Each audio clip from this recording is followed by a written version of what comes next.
We are a facility which is going to go inside of the International Space Station as an express rack payload, and it is a fundamental physics facility which will allow scientists to perform research on something called Bose-Einstein condensates, which is another state of matter where we get down to temperatures which are incredibly cold, meaning 100 times 10 to the minus 12 Kelvin, which is on the order of 1,000,000 times colder than even the temperature of space.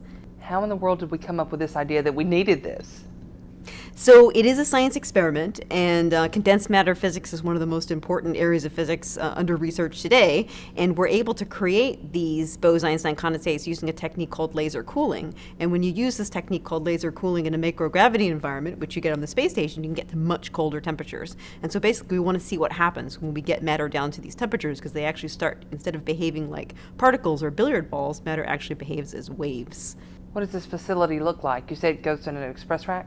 Yes, it goes inside of an express rack on the space station, and it's about, I would say, about the size of 2 filing cabinets in width and about a filing cabinet in depth. And it's a box, and inside of the box we have all of our electronics and our lasers and our physics package, which is actually the heart of the instrument. So from the outside, from what the astronauts can see, it looks like a box. From the inside, it's a very sophisticated laser optomechanical system. Laser optics has become quite a hot topic, a hotbed on space station, right?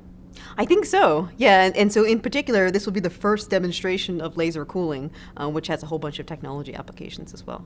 So not hot, but cold. Yes, so it's a little bit counterintuitive where you can actually use lasers to cool something down. And what you're actually doing is you're using the momentum of photons to push on atoms which are coming towards it.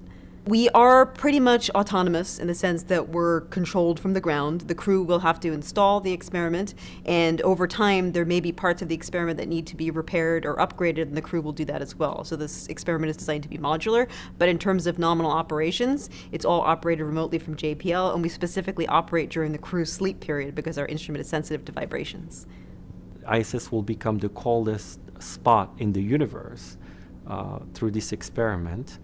We will also observe over an extended period of time, and we really don't know what to expect. We have some assumptions. So what really makes it interesting about Cal is this element of the unknown, of the discovery, of the future exploration of a region which we don't know what we would expect. And it's interesting to see it started in 1920s with Einstein, and Cal only through ISS will enable us to uncover this unknown. So we were all excited about what Cal and ISS combined will provide us.